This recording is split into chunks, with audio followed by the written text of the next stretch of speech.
I have a very exciting TBR to share with you today because my husband and I are finally going on our honeymoon. So 2 years ago, we got married overseas, and all of Leon's friends and family were in attendance, as well as my parents, my sister, and her husband. And then after that, we came back from overseas to the States, and Leon and I spent the summer in New York with my friends and family, and we never went on a proper honeymoon. And then on August 1st, we had our vow renewal to celebrate our marriage finally with everyone in New York, my friends and family. So we had our first wedding overseas with all of Leon's friends and family. Then we came back here, didn't really have much of a honeymoon, and then we just had our vow renewal with all of my friends and family, and we felt like now is the perfect time to finally go on our honeymoon. So we are going to a beautiful lake house in New England. I am really passionate about creating and curating a TBR to perfectly fit a mood, a setting, and I was talking about this in my last reading vlog, how setting and character, in my opinion, in storytelling, setting and character are just as important as each other. Setting establishes so much of the story, as well as the characters obviously are the central focus of that story. I think that your surroundings greatly influence the way that you enjoy a reading experience, the way that you experience reading a book. I find this very important and very interesting. I would love to know if people do this as well. What kind of specific TBRs do you give yourself if you're going somewhere specific? So for me, I am going to this beautiful lake house for my honeymoon in New England, and I really wanted the books that I chose to kind of just fully immerse me in that experience, and I am very excited to show which books I picked. And I apologize if the lighting gets lighter and darker. The sun is going behind clouds, so don't mind that. But the first book that I have on my TBR, I'm actually currently reading, and I have a feeling I'm going to finish it before we leave. Also, I'm going to be uploading this while we are on our honeymoon, so I will probably be in the process of reading one of these books when you see this video, which is exciting for me. So the first book I am currently reading, like I said, I think I'm going to finish it before we leave, but that is Bonjour Tristesse by Françoise Sagan, and I am loving this so much. It is about a 17-year-old girl, Cécile, how she is spending time with her father and her father's mistress on the French Riviera, and it's about their summer together, this one particular summer, and how her father makes certain decisions in his love life that affects Cécile, and it's very interesting. It's about the dynamic between father and daughter, as well as the dynamic between Cécile trying to come to terms with how she fits into her father's relationships. Françoise Sagan wrote this as an 18-year-old about a 17-year-old. It is beautifully written. It doesn't feel like it was written by a teenager, but it does feel like it is very authentically told. It does feel like it has a very honest portrayal of how it feels to be a young girl in the situation that the main character is in. And I am baffled by the beautiful writing style. This is translated. It is translated by Heather Lloyd, and Heather Lloyd has done a fantastic job. But I love how Françoise Sagan wrote this in a time in her life where she could closely relate to the character, and it really just brings so much energy and emotion and passion, and I really am fascinated by the relationships between the characters. And the best part is that it is mainly set on the, like I said, on the Riviera, and so we have all these really vivid, sun-kissed, sandy scenes. The setting really does play a role. It really comes to life. I feel like I am soaking up the sun while reading this. I have been reading this outside while I have been laying out in the sun. So again, I feel like when you kind of put yourself in a similar situation that the character is in, for instance, there are many scenes where Cécile is just laying out in the sun on the sand. If you brought this to the beach with you, it's almost as if you are with Cécile, you are in the scene. And I love that. It's so immersive. And even though books are already naturally very immersive, you can create that in your real life to enhance the reading experience. And I think that that's incredibly interesting. The relationship that a reader has to the scenes, and because we aren't actually experiencing what is happening in the story, but we can almost emulate it in little ways. Like I just said, laying out in the sun if the character is laying out in the sun. Bonjour Tristesse is a novella. It is only about 100 pages, and then there is another story in here called A Certain Smile. I'm not sure if I'm going to be bringing A Certain Smile with me, because I don't know if it fits the vibe exactly, but Bonjour Tristesse definitely fits the vibe. And I am on page 72, and there are about, I think, 100 pages, so I have a little less than 30 pages left. I will most likely finish this before we go, but I wanted to mention it because if you are in the mood for some lakeside, seaside, beachy kind of imagery and setting, I think this is a perfect book for that. And also this cover, you can tell from the cover that that is the exact feeling of this story as well. The next seaside book that I picked is Sanditon by Jane Austen. Last year I read Mansfield Park, and that was my last complete Jane Austen novel. Now I am in the process of reading her incomplete works and her letters, and I have yet to start. So this is going to be my first unfinished Jane Austen story, and I know that it was made into a mini series that everybody loved. I don't know much about this story. I know very little. I just know that it is set on the seaside. I read the first page just to test out the feeling of it, and I am already so looking forward to reading this whole story. So it says it was written in the last months of Austen's life.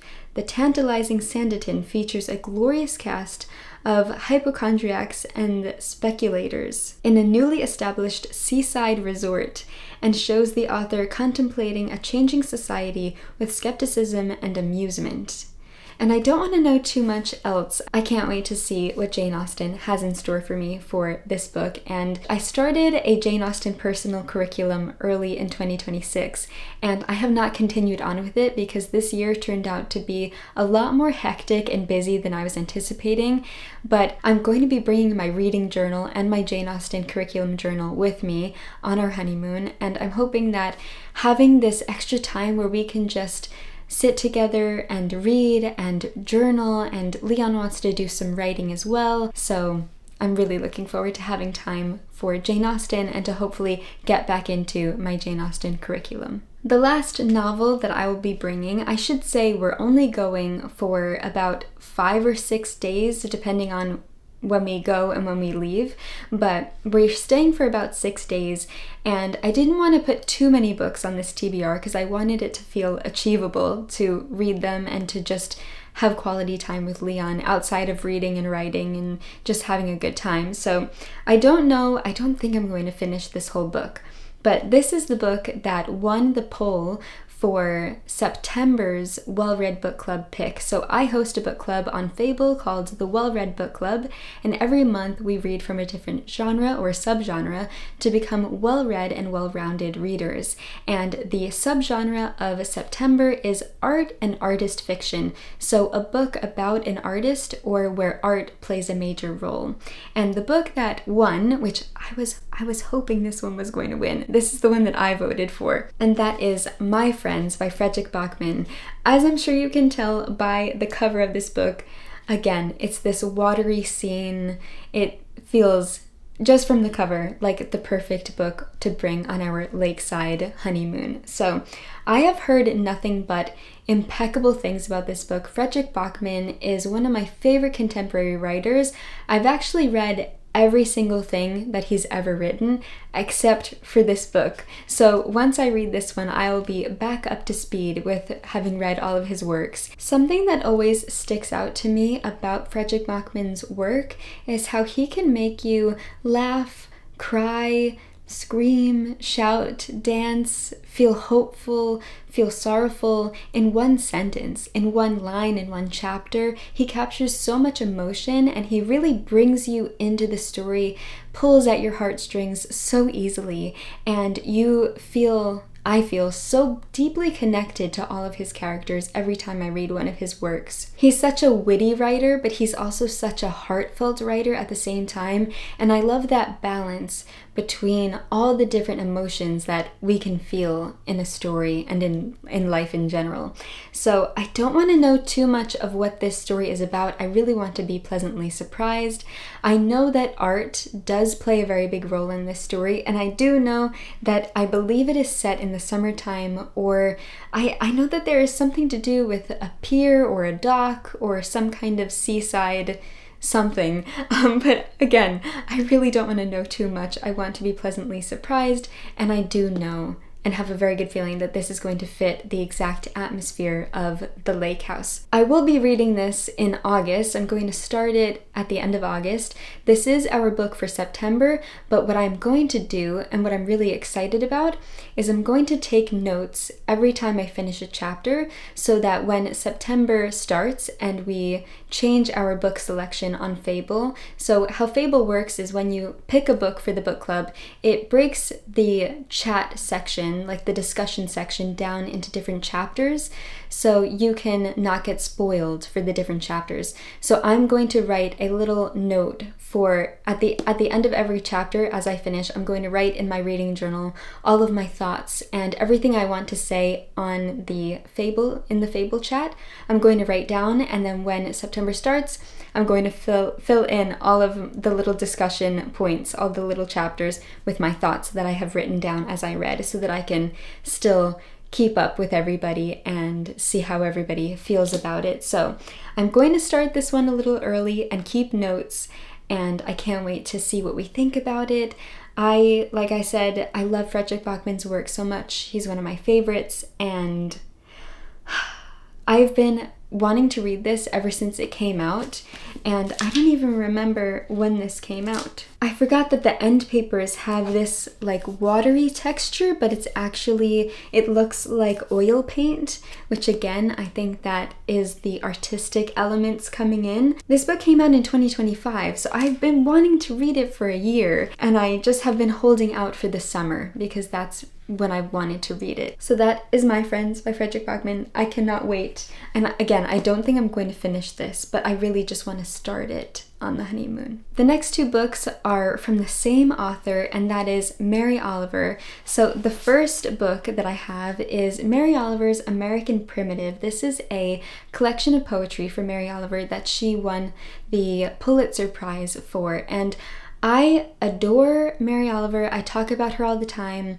She feels like my closest friend. She feels like part of my soul. And I just watched the documentary that they made about her, Mary Oliver, Saved by the Beauty of the World. And it is a beautiful documentary about Mary's life. An amazing watch. I highly recommend watching it. She was just such a fascinating, beautiful person, and like I said, I adore her. So this is a collection of poetry that she won the Pulitzer Prize for, and because of this collection, it really helped her career, and she got a lot of her later success by winning the Pulitzer for this collection. And a lot of people, I would say, took her a bit more seriously after she won the Pulitzer. And I have yet to read it, so my husband also loves Mary Oliver. He recently read every little collection that I had on our shelves and fell in love with her writing as well. He watched the documentary with me. We both loved it. So we wanted to read some poetry together. So we are going to be reading American Primitive, especially because Mary Oliver is such a beautiful poet of nature, of wildlife. And we are going to be in such a beautiful landscape.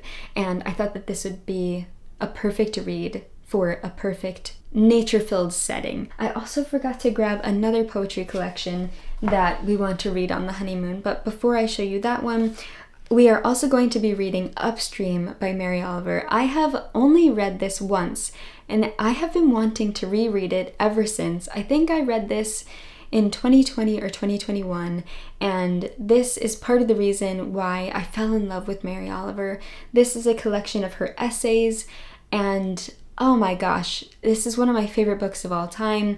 The way that she talks about the writers that have inspired her, her connection to nature, her connection to animals, the way that she thinks and feels and sees the world, it's just so awe-inspiring and just inspiring. And I know that Leon is going to love this, so I feel like this will be a perfect book to read together. My husband and I started this tradition of reading together every morning, and we read a certain kind of book every morning. It's usually nonfiction, it's usually inspiring or informative or thought-provoking, and this feels like a perfect morning book for us. And again, there is so much natural imagery, so much discussion about nature and our place in the world and animals and wildlife, and I feel like this will be so perfect to read on the honeymoon.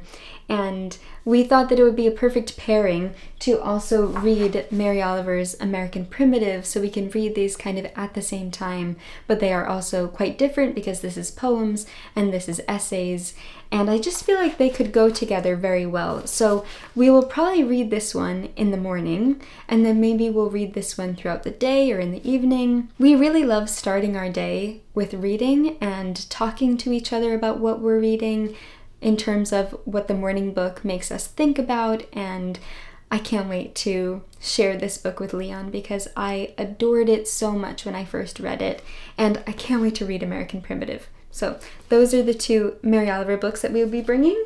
And then the last poetry collection that I forgot, I want to bring this with us. This is Love Poems by Pablo Neruda, and I got this book from my beautiful cousin Megan for our wedding that we just had on August 1st. And she wrote a beautiful message in here. I wonder if she would care if I read it out loud. I don't think she'll mind, so I might read it because it's such a beautiful message that she wrote. She said, "Carolyn and Leon, I don't know if you've read any Pablo Neruda yet, but I think this collection is a great place to start. I think he is one of the most romantic poets to have ever lived. And I wish for the two of you the kind of love that he writes about. May you live long, happy lives together, filled with the patience and the passion of poets like this one. All my love to you both, Megan." Megan, if you're watching this, thank you so much. I adore Megan. She loves poetry as well, and so getting this from her as a gift for our wedding felt so special, and what better way to read it than on our honeymoon. And I have heard so many beautiful things about Pablo Neruda's writing, and I can't wait to experience it for the first time because I've never read any of his poems. So I can't wait to also talk to Megan about these poems as well, and I think Leon and I are going to really enjoy them, and this is such an adorable little collection. Those are the books that we will be bringing, or at least I will be bringing. Leon is still figuring out what books he wants to bring. He thought that he would have figured it out by now and then I could share his books with you as well, but he has not figured out which books he wants to bring with him yet. So maybe I will post on Instagram a little reel or something when he decides what he's going to be reading. So here are all the lovely books that I'll be bringing with me on our seaside, lakeside honeymoon, and I hope that you enjoyed seeing this kind of specific curated TBR, and I would love to know if you've read any of these books, what you think of them, if you want to read any of these, and maybe what books you would have picked for a seaside honeymoon or just a seaside vacation, because I would be so curious. I'm always looking for very specific kinds of books for specific settings, and I would love to know if you have any suggestions or recommendations. But I can't wait to read these, and I can't wait to go on our honeymoon, and when we get back I will definitely make sure to make a video telling you all of my thoughts about these books. So thank you so much for watching this video. I really hope that you enjoyed it. Let me put these books down so that I can wave to you. I always wave at you at the end of my videos. But anyway, so I hope you are having a wonderful day. I'd love to know what you are reading, and I will see you very soon in another video. As always, happy reading!